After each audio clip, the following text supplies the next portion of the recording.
this. Look at the pickup. Look at the turn. Oh, that was brilliant, Luke Bruce. Lewis runs into the open goal. Thank you very much. The Hawks are back in town. And he finishes more. He can with his fourth. He's had a day out. Scrimshaw, half the seas, went for home and nails it. They'll just set it up, looking for the high flyers. And Sicily soaring through the skies. For Warpino to finish it all off.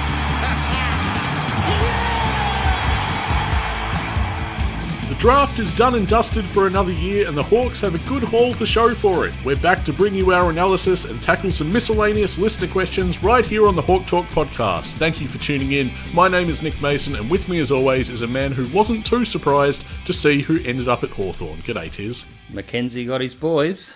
Certainly did. This was a pretty predictable draft. Quite predictable. Yeah. It was good. First night was excellent. Yep, Watson, tick. McCabe, tick. And that was pretty much our business done for that night one. Yeah, a bit of sharp knives in the back from Clarko, but that's fine. All's fair in AFL, right? Feels like there was a little bit of subtext to it, but then again, North Melbourne do have a habit of bidding on our players. Think back to Connor Downey. Well, he ended up in their seconds, didn't he? Certainly did, yeah. So, Nick Watson. I appreciate the fact that he's done the presses and everything, and he's vowed to be a serial on-field pest. That just instantly endears him to me. I think it's fantastic. When was the last time we had a forward like that? Really? What, an on-field pest? Absolutely. Does Poppy count? I think so. I think, yeah, there's a bit of that. He was a little terrier who'd make life very difficult for the opposition. It's been a hot minute since we had that. We don't really... I mean, he's saying that, but he's not really a pest. He's a very well-refined, motored, forward. But the vow is there, Tiz. The vow is there, but we're not talking about a Ballantine. Do you know what I mean? No, I don't think so. Yeah. No, not quite to that extent. But nevertheless, he's declared that he's ready to get under the skin of opponents when he eventually makes his debut. Characterises himself as an Energizer bunny, which I can see, but I gave me pause for thought. Why do both leading battery brands have bunnies as cornerstones of their marketing? What's the other battery brand? Duracell. Okay. And bunnies are very much front and centre of their brand. Because I thought about it, I was like, doesn't he mean Duracell? I looked it up. Oh, it's definitely Energizer. No, Energizer usually... But that's the phrase, right? Energizer bunny. Duracell bunny is just as valid, I would contend. No. At Hawk Talk Pod or create a poll. I'm happy to be wrong, but they both use bunnies as part of their marketing. It's the most peculiar thing. Anyway, a pint-sized highlight reel is how I described him in the draft preview, and I mean, people are commenting onto that now. But what about his personality? I mean, that sells him to the fans as well. Yes, he seems like quite a mature lad, really. For a guy that's got a lot of confidence and moxie and charisma. Yeah, but he's going to be in your face. He's going to be like Jack Ginnivan. He's going to be... Yeah. Bruce goes about his task, gets it done, doesn't really rub his opponent's face in the dirt. Do you know what I mean? Are you saying? Whereas these guys will. They will tell their opponent about it. That's true. And, they're all about style points. When we've criticised blokes in the past for really hammering it home to their opposition player that they've just kicked a goal and probably their side's going to lose due to their inability to contend for the football. Yeah. We probably won't be able to sort of arc that criticism anymore because that's exactly what these two will be doing. Unless Sammy doesn't like that. The show ponying. Well, no, that where you get in their face and you're like, you see what I just did? Yeah, that's what that is. You're not going to... No, show ponying is like, I show the ball, take the ball back, kick the goal. Mate, I think they're close neighbours. I think we're in the same arena of discussion. This is the psychological abuse you inflict after the goal. And this is... sorry, this is a Sicily low five to Danaher territory. Yeah, well, probably not that subtle. Oh, that's subtle? I think that was lost on Danaher quite a lot, actually. Well, for a bloke that takes up a seat on the sidelines, like literally on the... anyway, on the fence... It is going to be a wonderful dynamic duo that we have, Watson and Ginnivan. They just have... They're oozing potential. 23 and 33, right? Potentially. I would assume that Ginnivan gets the 33. He had it at Collingwood, and they'll probably give it to him at Hawthorn. Fair enough. I don't see any problem with that. It's just the 23 that is perhaps... Well, we might have discussed it before, that if anyone's going to cope with the mantle of the famous number 23 at Hawthorn, Watson seems to be of that personality, that calibre player that not could Rammer? do it. No, not Ramsden. Really? We've had rucks in the 23 before. I know that, and that's what I'm concerned about. Never had a bloke this high. I'm concerned that the last guy 170 centimetre 23 going around. In fact, the last two that we got to pinch it in the ruck. How tall was Colica? But anyway, yeah, go on. The last two that we got to pinch it in the ruck were Cozzy and O'Brien. So maybe we just scrap that and we get rid of the ruck forward combo entirely from the number 23 and we do something different. We give it to Watson. I mean, other 23s, fantastic. Recent history, not so great. Let's do something else. Watson actually commented on Ginnivan, saying, I used to go for Collingwood, but obviously it's good working alongside him. I'll get a few tips off him as well, just the way he gets under the skin of opponents. Wow, that's really a focus for him, isn't it? Absolutely. I've been watching the last couple of days. He's a good crummer as well. I will learn off him pretty well. He does have a good trick bag, the Wiz. Yeah, absolutely. I mean, that was what the appeal was, is this guy is ridiculous. He's a freak when it comes to his goal sense. And what do we say to all the people who are laughing at us going, oh, wow, you chose a 170 centimetre bloke as your first pick. Oh, just wait. And you Just wait. He's going to infuriate opposition supporters. Maybe in much the same way that Ginnivan does. Get taken high. When you're 170 centimetres, you're bound to be taken high. And then we've got Dylan Moore as well. It's just all lining up. Yeah, I tell you what. There's a lot of people having a crack at Fox Sports and other outlets that are not putting Connor McDonald in the side. That's true. Yeah. But it's getting a bit cramped for small forwards. Oh, yeah, a little bit. People have to earn their spots, it's a nice place to be in. It's delightful. Well, for a rebuild, that's how it should be, right? Especially, what's this year? We're coming into year 3 under Mitchell. It should be getting tough. The other point I want to make is that there are a lot of tall players in this draft that I feel were only there because they were bigger. They're just bigger, earlier. Yeah, They and it didn't look necessarily speak to their talent. Yeah. Whereas this guy's done it so hard the whole way through, never been taller, not once probably, in any contest. Yeah. And he's found a way to go Absolutely. pick 5. A live wire small forward, elite forward craft, creativity, speed. Just he's got all the tricks, and I can't wait. And we touched upon it before. His personality, the way he conducts himself. This is a quote also from the same presser. After the draft, your number doesn't really matter. While it was nice getting picked in the top 5, at the end of the day, it's just a number. Everyone is even, and you just get to work. That. Can't give him the 23 then. It's not just a number. You know it's not about the jumper, though. He's talking about the draft order. But that is the attitude. That is someone that wants to get to work and is not drinking their own, The correct thing to say is the number I came in the draft doesn't matter. The fact that Hawthorn took me with their number 1 pick, Yeah. that's what matters. Yes. Well, the belief is there. I'm better than McCabe, Ryan, and Deer. Okay, well, maybe we'll settle down on that angle. I don't know if that's the attitude I want. I mean, factually, it's true. Can't deny that, but I wouldn't be putting that in the spotlight. So on to Will. Will McCabe, a mobile, athletic, versatile utility. Love that. Love that for us. Obviously, a focus of a lot of supporters was, are we going to fill our key position stocks, either up forward or in defence? We have a guy who's flexible enough to be shaped accordingly, however we want him. He's very fast for a 197 centimetre bloke. Yeah, absolutely. I know he's only 86 kilos at the moment. Needs another 10, probably, if he wants to be in one-on-one defending roles. But there's an extraordinary amount of talent there for Mitchell to play with. Yeah. And you can put him forward, you can put him back. It's a good intellect there, I feel, as well. Yeah. It comes first and foremost that his talent in his aerial ability and the intercept marking game definitely needs to build on some strength. He's a beanpole at the moment, must be said. Yeah. And so the one-on-one defending isn't quite there at the moment. But me personally, I do have him earmarked mostly as a defender. If I'm thinking about how our list is shaking out and where I want to play him and develop him, yes, you could deploy him forward and see what you get there, but I think we can use him as a defender a lot better. Yeah, well, as you know, if you're spending...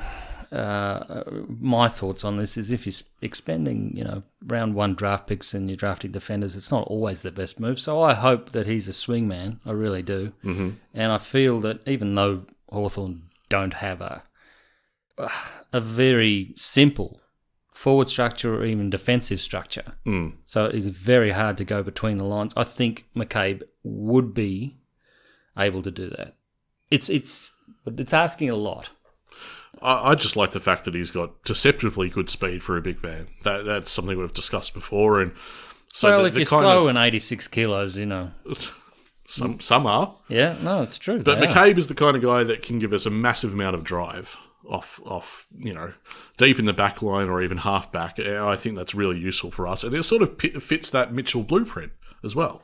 Yeah, so we had to sidestep North's bid there, and they were pretty aggressive throughout the draft, North. They bid on a few other players. Well, I mean, they're aggressive by default. How could you call them anything but aggressive when they had have that so many many picks, picks? yeah. So it's absurd. And then we were holding out hope that 2 Giath wouldn't be bid on until the 40s, and then later on, Collingwood put in a bid, took him, and we still had pick 46 there. Yes, I was going to say our pick would come several later. And got to say, we did label this draft as fairly predictable in ways. Bodie Ryan was not one on our radar. And I think partially, if I had to put that down to anything, defender wasn't on my mind. General defender, Yeah. 187 centimetres, Well, 82 kilos. Yeah, key defender would have been on my mind. He does so much more than that, to be honest, Bodie Ryan. So his elite performance, or the standout performance, was when he took on, what's his name? Pick 1? Harley Reid. I can't believe you have to question it after weeks of hype. Just a relentless on Harley Reid. I've You're told like, you- who's this bloke again? We said this on the live coverage. Archer will be better. You said it. I didn't. I'm not. I'm roping you in. No, I'm not hitching myself to that wagon. No, Anyway. no way.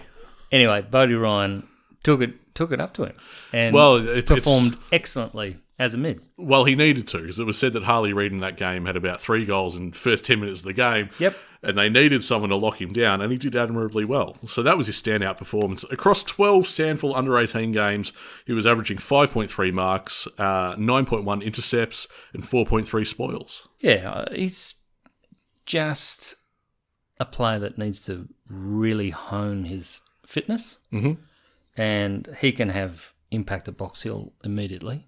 Yeah. So it's going to be interesting to see how they handle him at Box Hill, like what roles they give him. Well, he's incredibly well-rounded. It feels like he can slot in. Look, he's good on the outside, and he's good one-on-one, but sometimes there's pressure over his getting enough possessions. Look, he's a best mate of Will McCabe. We saw that with the celebrations. That was good vision, wasn't it? And I feel that's probably what tipped the balance, don't you? Maybe.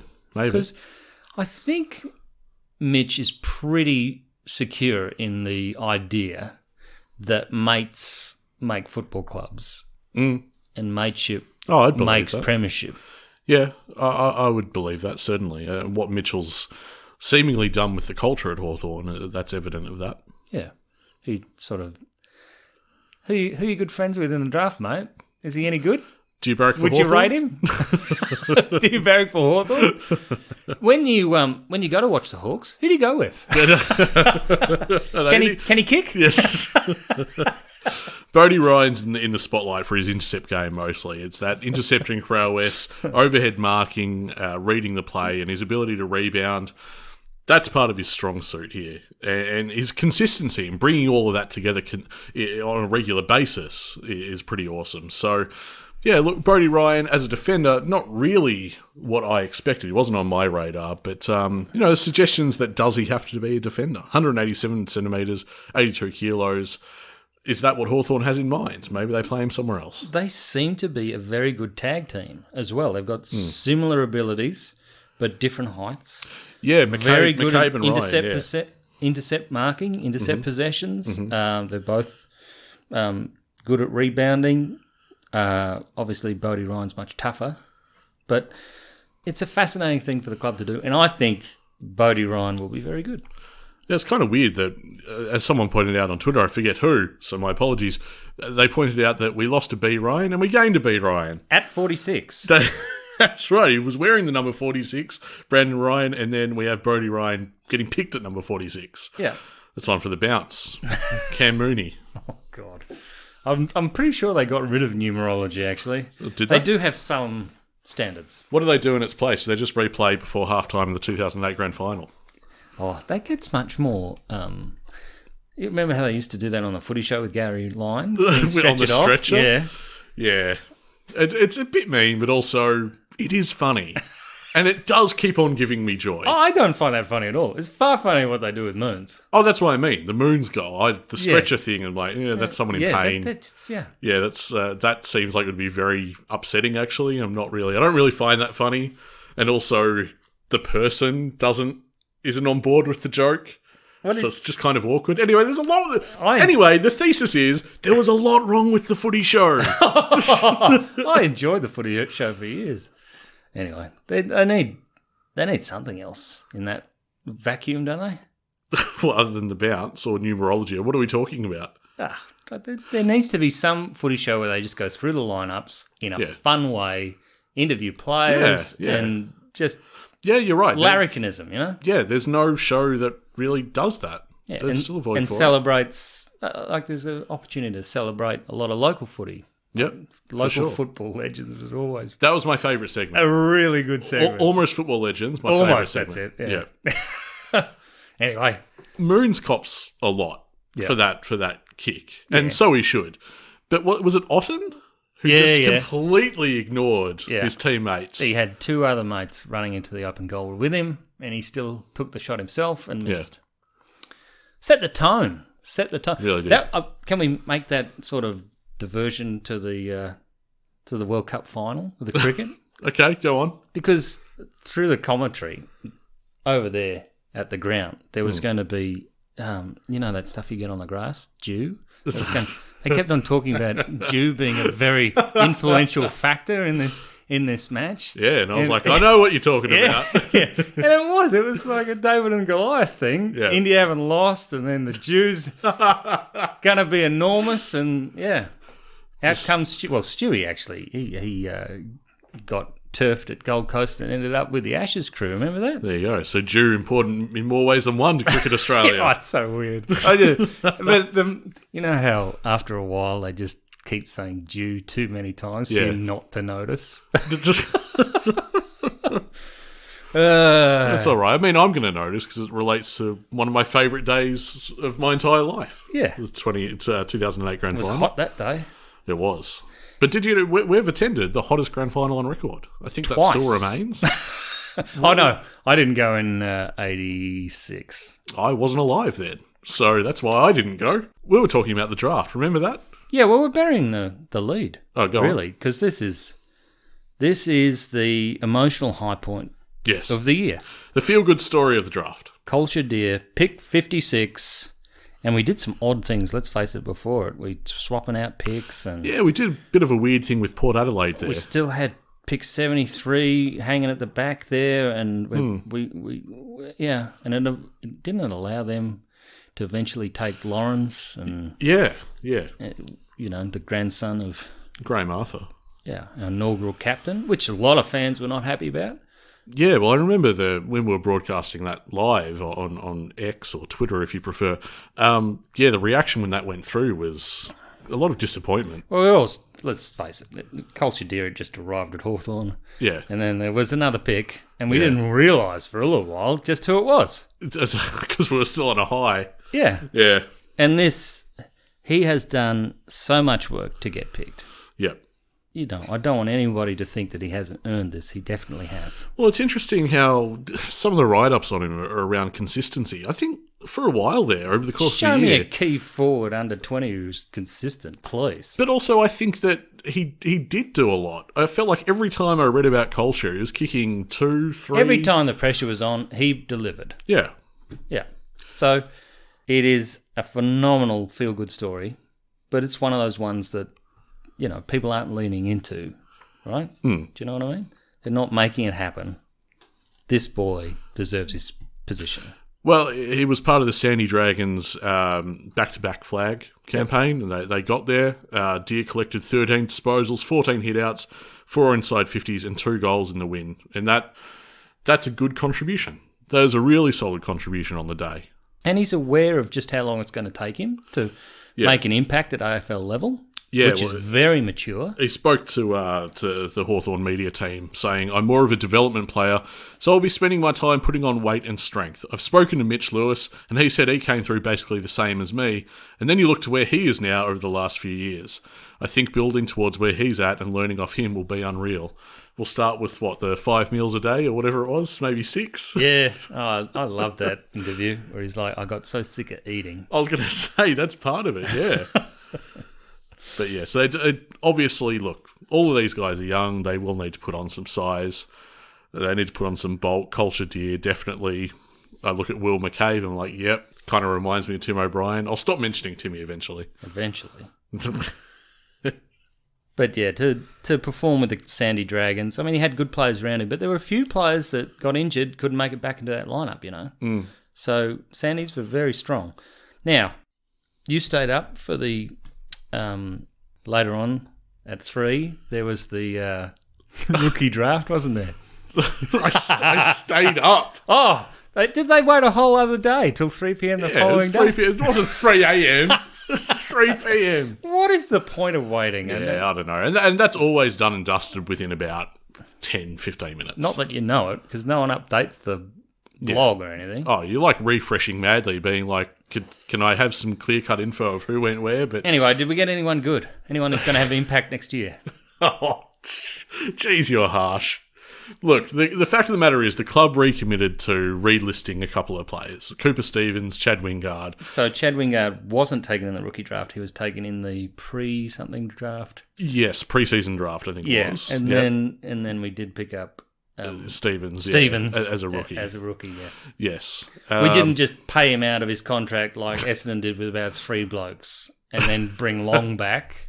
We couldn't do that? No, I'm still disappointed that we don't have Long. I know that it was a different situation. Yeah, Brambles now at well, this is the thing. Dogs? Brambles headed to the Dogs. Jekka's at the Cats. Now? Now he was at Essendon VFL for a little while and then just got pinched from there, which was pretty funny. It was good. But the fact that he ends up at Geelong, I'm less ecstatic about that.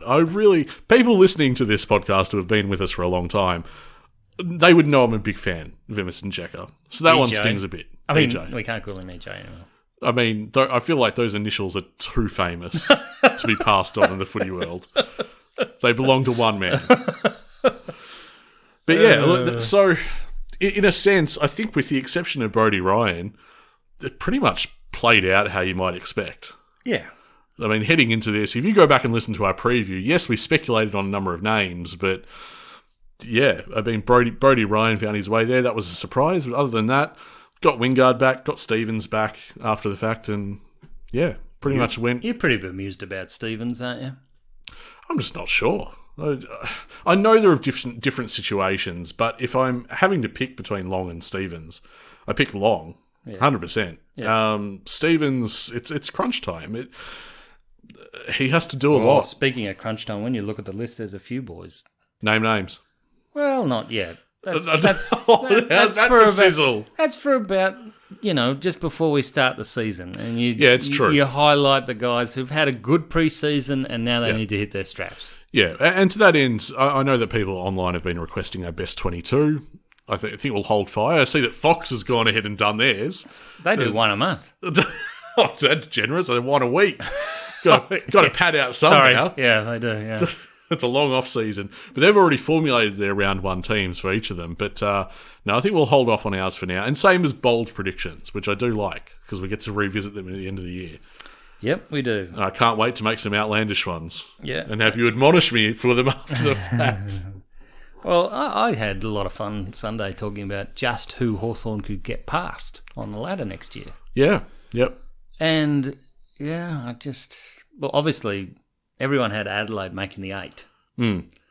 But if you go back... I'm pretty sure Adelaide had Adelaide making the 8, and they probably should have. No, for next year, because they're going to get a good draw, and even if they don't get a good draw, you can rest assured they'll just stick Taylor Walker in the square, and you'll just get free kicks. Until they make finals, and the AFL can go, well, that is sorted. You're good. We can close the book on that one. We're done, okay? We got you in the finals. There you go. So I reckon Adelaide do make the finals next year, though. But look at their performance against us. We were on the road 2 weeks, so it's in Tassie, right? Yeah, true. We had Gather Round and then we went down to Tassie, didn't we? But you remember what they did the previous week? We were at that game. They absolutely demolished Carlton. That's right, yeah. And then we played them and we looked... Well, it was only because Sicily took himself off at the end of the game and let that bloke kick the You winner. are so mean. That they actually won. You are so mean. Champion of the club. The best player at our club. Really? Well... Did you... I guess I can't say that necessarily because officially the best player at our club and fairest is William Day. Now, what I was going to say as a segue was, did you see Bodie Ryan and think Sicily? So this is the problem, and this is the problem with Fox Footy's coverage as well, is that they feel the need to look at these 18-year-olds and go, plays like Jordan De Goey. It's like, well, okay, maybe, Right. but we don't really know that yet. We haven't seen it at the level yet. We can speculate. Plays like John Dunshay or something. You know, It's the same thing as like every year. that's what they should do. They should have everyone going back to the archives and going, really? Every year there's someone that's like the next Lance Franklin. I'm like, okay, well, I guess we'll see, won't we? Because I know what I saw in Lance Franklin, and I watched him every single week for a long time. Nobody else like Lance. Exactly. So if you're going to make that call, that's what we're dealing with. People are having a shot in the dark. Like, oh, I guess this player reminds me of James Sicily, and I'm yeah, okay, but it's also a big call. Yeah. I think people like to categorise and label things, and you know, neat little boxes. So, oh, this guy goes into a James Sicily box. Okay. Fair enough. Bloke that arrived as a forward was played as a half forward and then ended up being a terrific key back as an undersized player. Maybe Bodie Ryan does a reverse James Sicily. Starts back, goes forward. Yeah. Bodie Interesting. Ryan kicks a bag. Sounds nice, doesn't it? It does. Is there any? Are there any other ones that just speak to you on a commentary level? Watto, obviously, or the Wiz. We going with the Wiz? The Wiz of Waverley, Is it a bit early? Well, again, he hasn't played a senior game, so Anything go with everything's early. Dingley? Deer of Dingley? Deer of Dingley. No, it doesn't even work. No, is Dingley going ahead, mate? I don't know. We find that out. Well, I find that out At the because HM. you're probably not going. No, I want to go, but I just wish they had it more local. Well, aren't they putting a train through? Great, another project. Another white whale. I don't mean to be so critical of Dingley, but I mean, it's being dragged out, isn't it? Well, we just don't know. We haven't got eyes on it. Well, All right. Again, this is what the AGM's good for. Off to the best part, and we had some great interaction with our listeners over the draft nights too, but the questions today have been very good. This one from Andrew. Did anyone else realise how tall Colshadir was? I mean, he's a key forward. Like, he's not going to be small. He didn't look small against his opponents. No. I think the thing with Deer is the bulk needs to come. Now, I don't think it's an issue of height. He runs in straight lines already. I love that. He gets quite physical, actually. He Yeah. loves the tackling game. 195 centimetres and 87 kilos. So we'll see what he can do with putting on some bulk and extending himself physically even further. But, yeah, he's a tall guy. Jay Matz, he asks, who is going to piss off the corn man more out of Ginny and Watto this year? Or should that be Guinea? It is Guinea. I hate to pull you up on that again, but... Can't we just go with Ginny? Because Oh, maybe we got it wrong. Maybe we should talk to his dad because he had that T-shirt with the gin and tonic. Yeah, we've already done this. I'm not going back there. Well, I'm going with Ginnivan. And I guess I'll just have Do we to have to bite have a- my tongue Do we have to have every a single hard week. G? Okay, again, I say Jaeger O'Meara. Fair enough. All right. Fall Anyway, into line, please. Otherwise, it's going to be agony. who called him the corn man, by the way? That was McGuinness, wasn't it, or something? Corn, man. G'day, corn, or something. It was something like that. I mean, it's Buggered it up. It was an honest mistake, but it's just glaringly good. so Kane Corns will write whatever he needs to. That was a shocking play at Ginnivan. you took a pause there. You actually had to think about it. Yeah, You're it just was. lucky we didn't get Ari Schoenmaker. Yeah, he was taken late, wasn't he? He was. Ended up at the Saints. I That's think. what happens when you hit the piss. Okay. I'm still not very happy because I thought, we could have got him. Yeah, no, that's true. Beautiful That's left true. foot. So yeah, it was kind of unfair of Kane Corns, but then that I suppose that's my point, is that Corns will write whatever he needs to write to... He doesn't really have a go at first-year players, though. Nick Watson needs to lift ASAP. He needs a big pre-season. But no, it's a gig. Like, Corns has to be somewhat controversial. Are you a Corn apologist? No, I'm not. Good. I'm You're not a realist. Well, I suppose in some ways I'm not sure Actually, I do enjoy his work, but there's an element of his work that I don't respect at the same time, because I know that he has to be controversial. That's his thing. Like, that's how he is where he is. Do you listen with tomatoes in hand? Is that what you're telling me? No, it's just... I do that with Waitley. Is he ever controversial? No. But he's always wrong. Or on the AFL side. I find myself agreeing with Corns, but also I know that he's meant to be inflammatory. I can see what he's trying to do, and so I respect it a bit less. Mm-hmm. Does that make sense? Yeah, you will not be stirred. Is that right? Yeah, because I know that he's trying, because it's his job. He's trying to stir, and he does it very, very well. He does. Yeah. It works. He is where he is because he does it well. Every now and again you're shaken, though. Oh, because you can't get rid of it. Anyway, Juliet has another question. Realistic expectations of our forward line this year. Next year, actually. Yes. Will Marbior make it?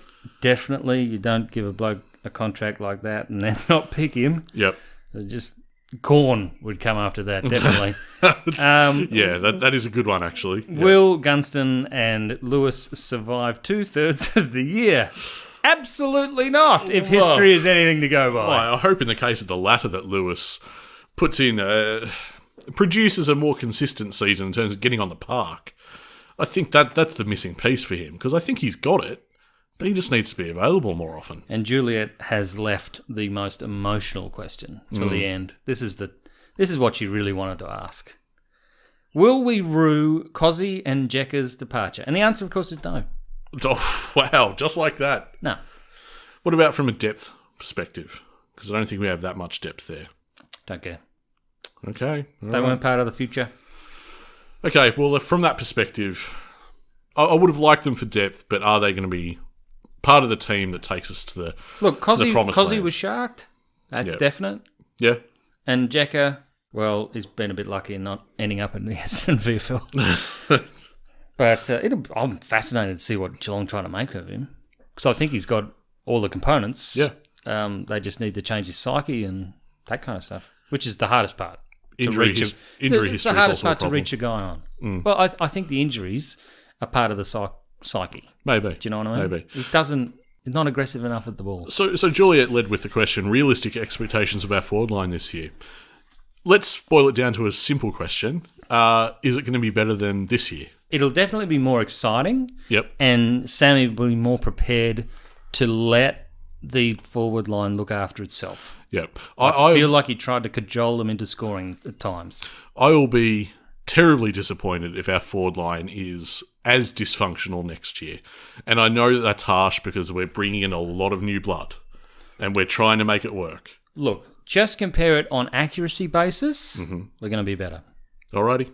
Let's go with that. This question from Reese. The majority of Hawks fans have agreed that 2025 will be the year that we start charging up the ladder. But is there a chance of that next season? Why and why not?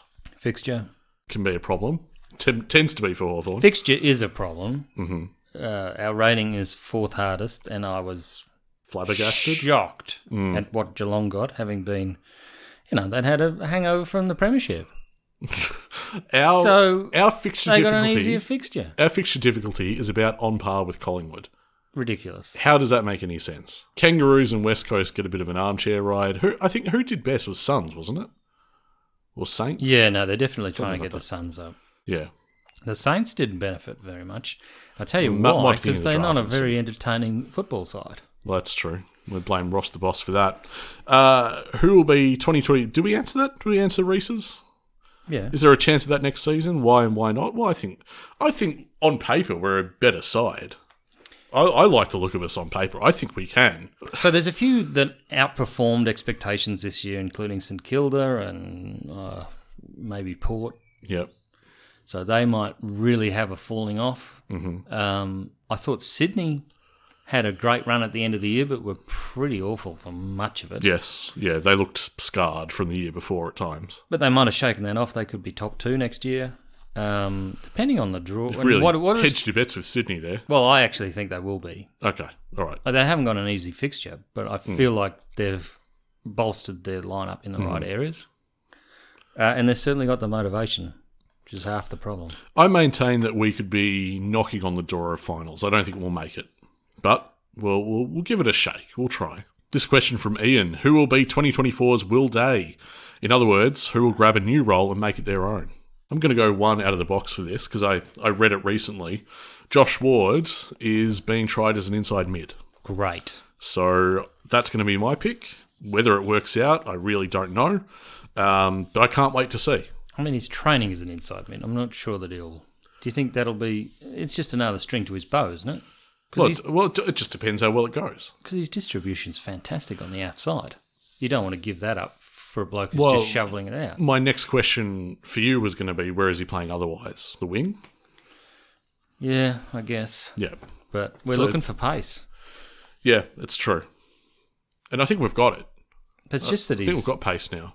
Football IQ is great. I mean, he does have interrupted portions of the season. Who's your pick for this? If you had to think about a player that could transition into a different kind of role. Please into a different role, damn. It's going to be, please be one of the rucks stand up and actually play their role. Make an impact forward as well would be nice. Oh, it'd be terrific. Yeah.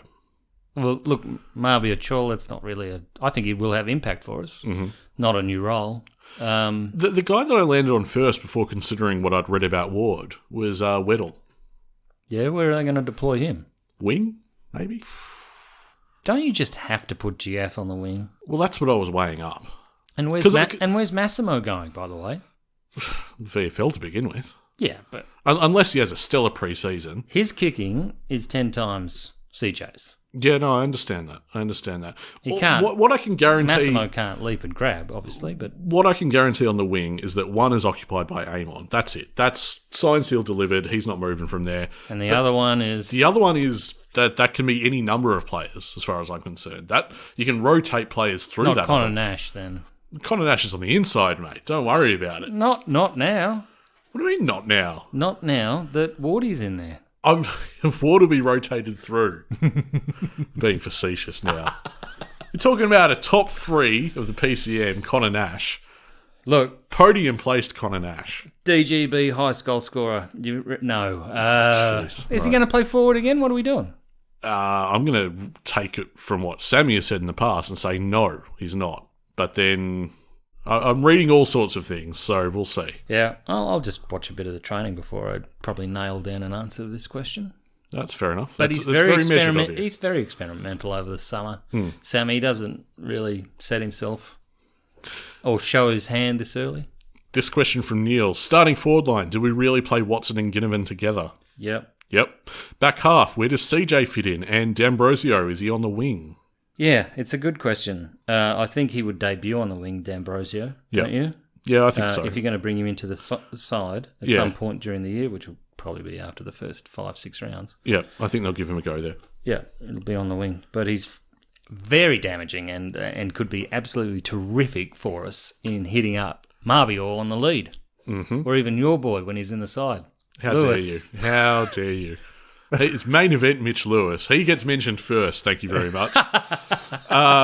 Main event Marbior just has a better Main event ring. Marbior's not bad, actually. Main event Mab. Main event Mab. There it is. Is that a weapon? Is that... Well, he could be for Hawthorn. I might look it up. Neil asks regarding the wings, does Weddle... No, that's Moab, isn't it? Does Weddle get a run? Amon is a shoo-in, but has Ward really locked down his spot, or is he headed centre? We've sort of covered this in the last 5 minutes. Or how I feel about it. Do you reckon it could be like a bit of a cyclone? How do you mean? Well, you keep the same inner core, which is your eye. Yes. And then on the outside, this could... Yes. We could be at the forefront of AFL terminology here. Cyclone midfield. Cyclone midfield. Yeah, look, I think there's no doubt whatsoever. Really fast on the outside. Yeah, you only need to look. Work. You only need to look at the PCM standings to know what our midfield is at its best. We have our A grade deployment for our midfield, and that's what we'll be running with. That's what we'll be hoping to recapture in 2024. And then it's everything around it in that cyclone swirling around the midfield. That'll be the interesting part. Yep. And how we were able to harness that will be very important. But the most important part will be our defensive structure in the midfield at the coalface, which they've improved. I was going to say it's a hell of a lot better than what it was. It's a lot better, but I thought they'd need new personnel in there. Yeah. And they really haven't gone out and got them. So... Yeah, well, I mean, I say that we've got just got to develop within the club. Yeah, we've got our A-grade midfield, but then, there's a fair few guys that have not been tried there that need some time. I mean, Hustwaite was recruited as a mid. Yeah. So, Connor McDonald can be played through there. Stevens, we mentioned before. None of them are defensive, which is my point. It's just they've got to get the structure right because they're not habitually defensive players. Something to work on in the off-season. Now, if you dig what we do here on the Hawk Talk podcast, we'd love for you to spread the word about the show and get some more Hawks fans on board. One way to do that is to leave a rating or a review on Apple Podcasts or Spotify, like so many listeners have done already. We thank you for that. We've had another 5-star review tiers. This one from AAA, BBB, ZZZ, or ABS.